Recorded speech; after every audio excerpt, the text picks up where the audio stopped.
Hello guys, this is Ishwar. Welcome to my YouTube channel Ishwar Academy. This is HTML5 crash course from scratch. In previous video we have talked about attributes. Before moving ahead, if you are a new viewer, so please subscribe my channel and click on the ring bell button for the future notifications. So let's get started. Guys, whenever you go on the web, there are forms.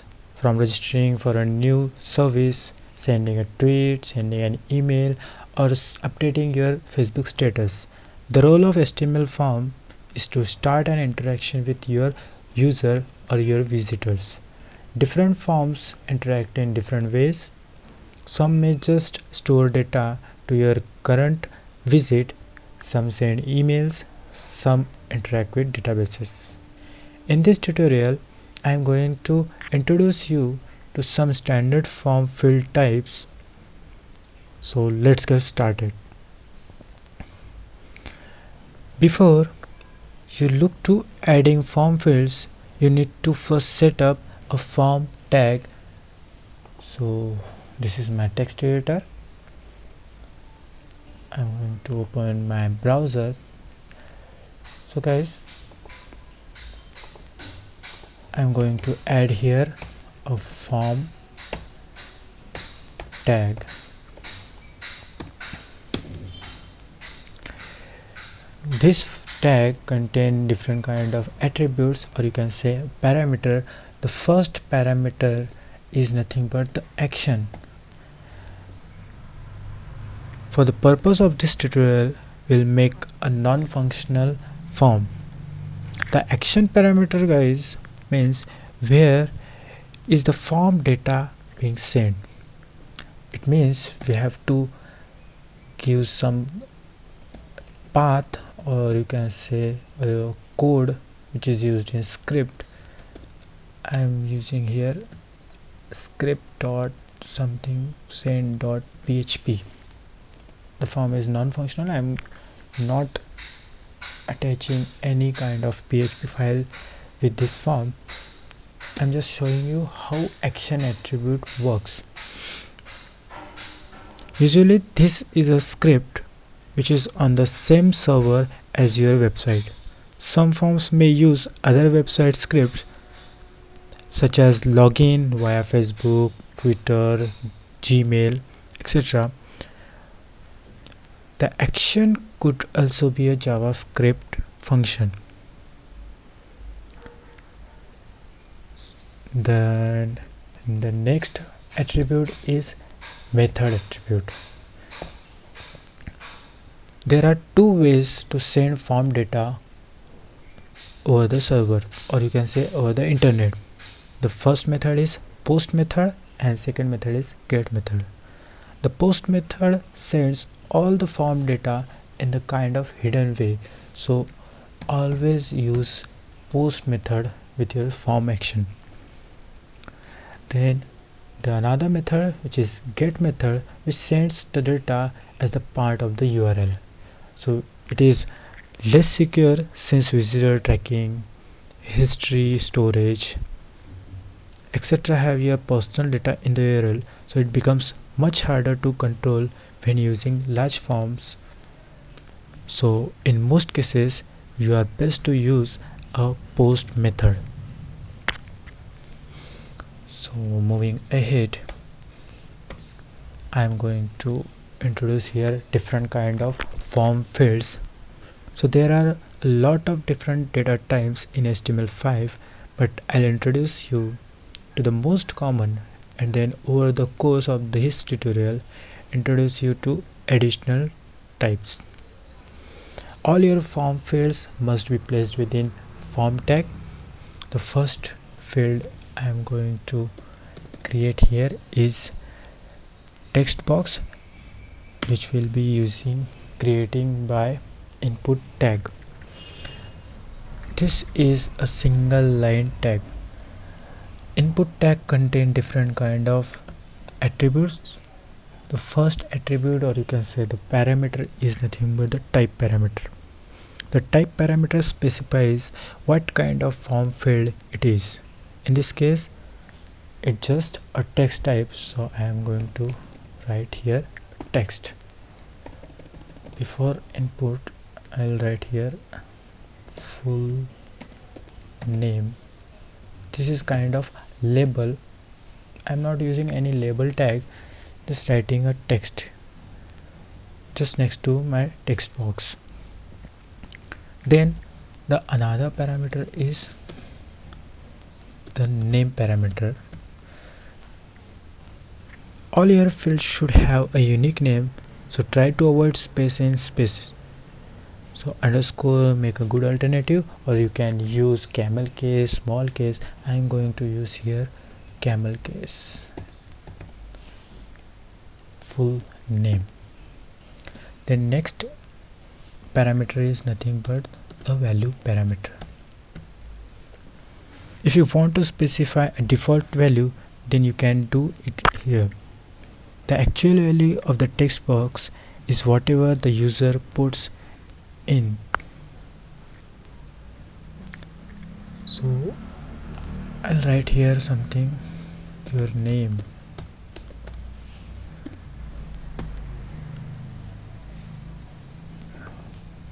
And refresh the browser.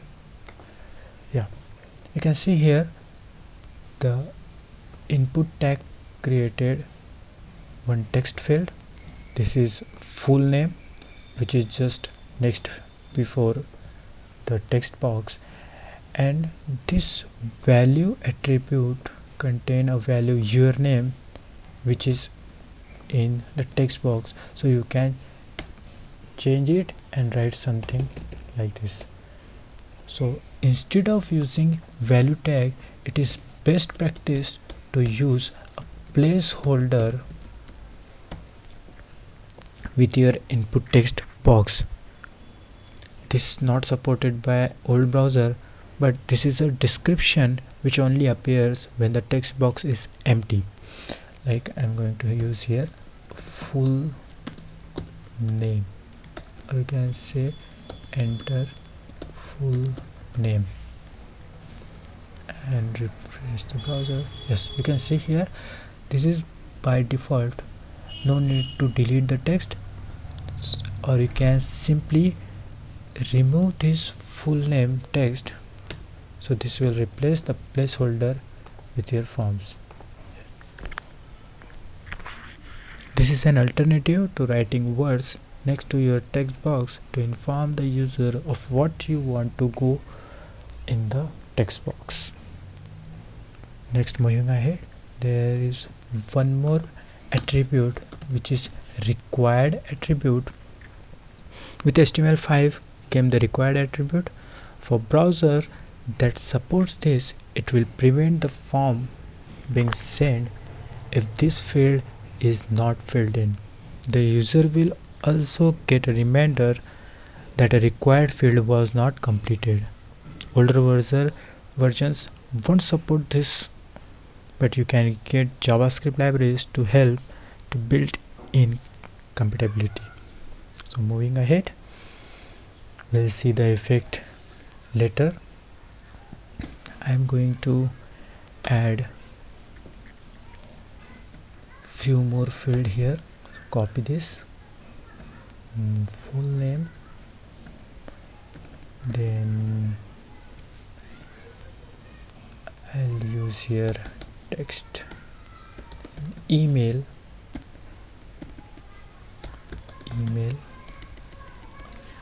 enter email address, then one more field, text, phone, enter phone number, then refresh the browser. Yes, so this is all in single line, so I break the line, or you can simply create div section here. For now,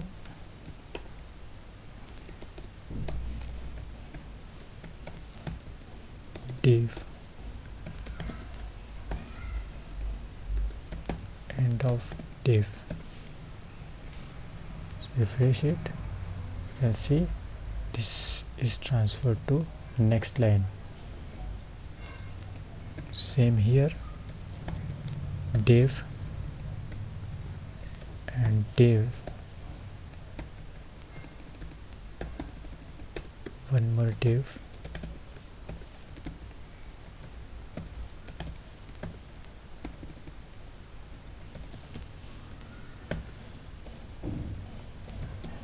this BR tag break the line.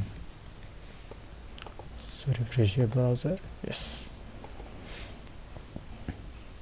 if you don't want to use BR tag, so it's okay with it.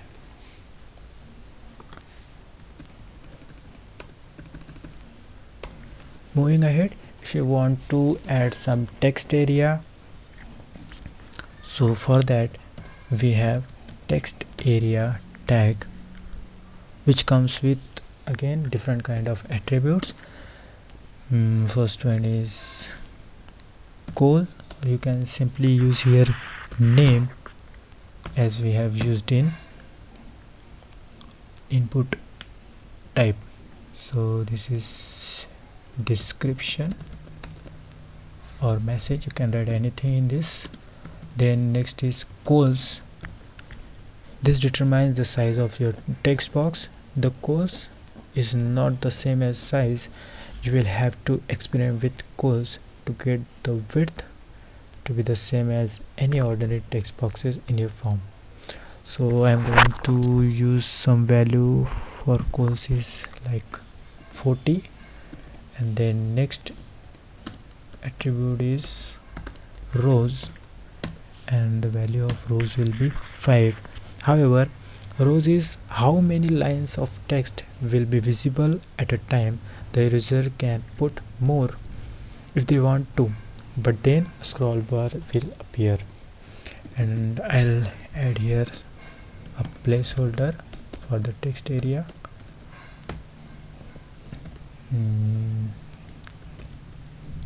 Description.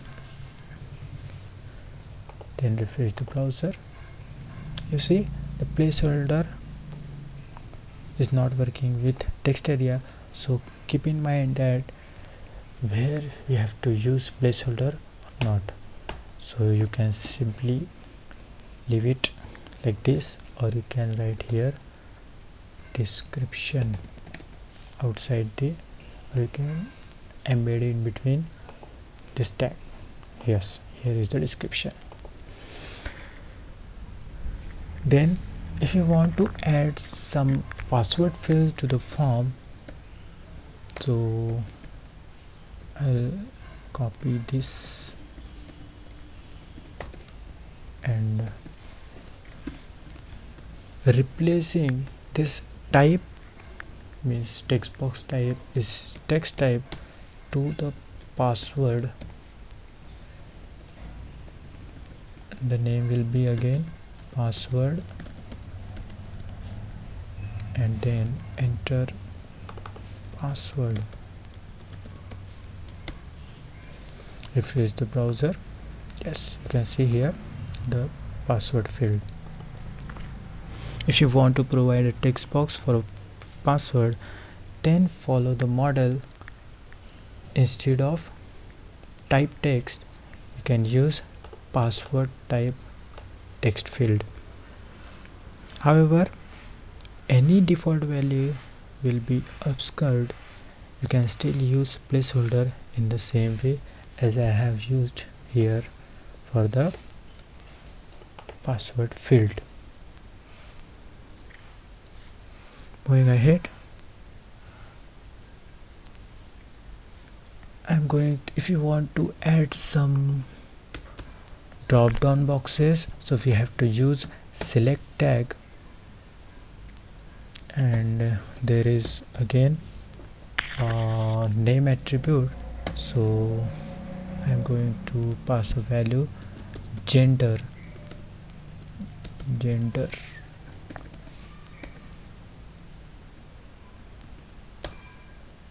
and then if you want to give your user a list of options to select one from, then you need to add a select tag. So there are couple of option tag with the value attribute with the name. You can add anything. I am going to add here value as male. Then for another I am going to add here something male, end of option tag. Then I'll copy this line 2 times, so this could be female.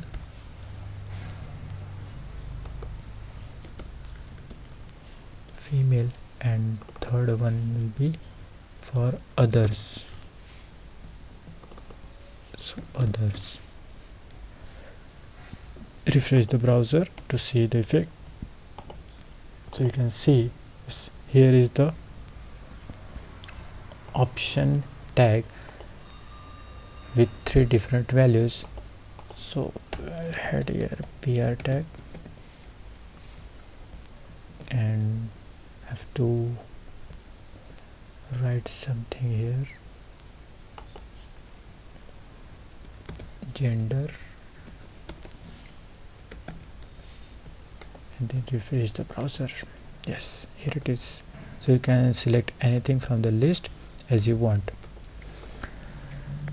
Then moving ahead, if you after doing this kind of functionality, there is most important thing with the form, that is sending your form information and resetting your form. So finally let's look at the couple of buttons you can add at the bottom of your forms. So first of all, I am going to write or add here a reset button. So you can specify a button which resets all the form fields to their original values. There are 2 ways of doing this. First is with the input tag, and the type is nothing but the reset, and we have to mention the value, that is if you want to reset, then reset value could be reset. Remember guys, input tag doesn't contain end of input tag, or you can simply introduce it with button tag, and the type is reset, and you have to give the value outside the button tag, that is reset, and it contains end of button tag. Refresh the browser. Yes, you can see here there are 2 different buttons, one is with input and one is with button, but for best practice I am going to use button tag instead of input text box field. So for now I am using button tag. Then moving ahead, I have to add here a submit button.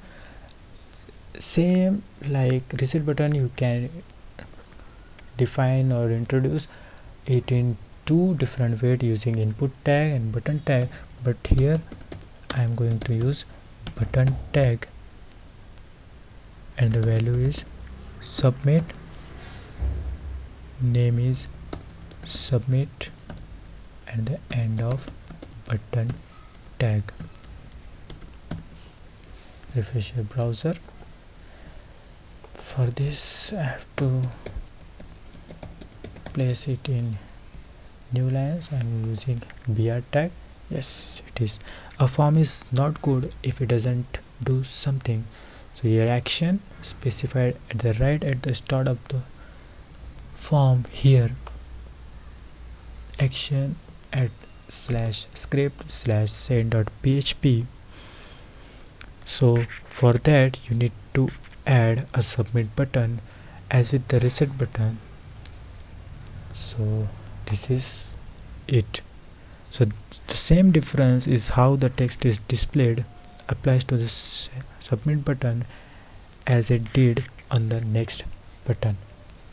So I am going to add here some field to see the effects.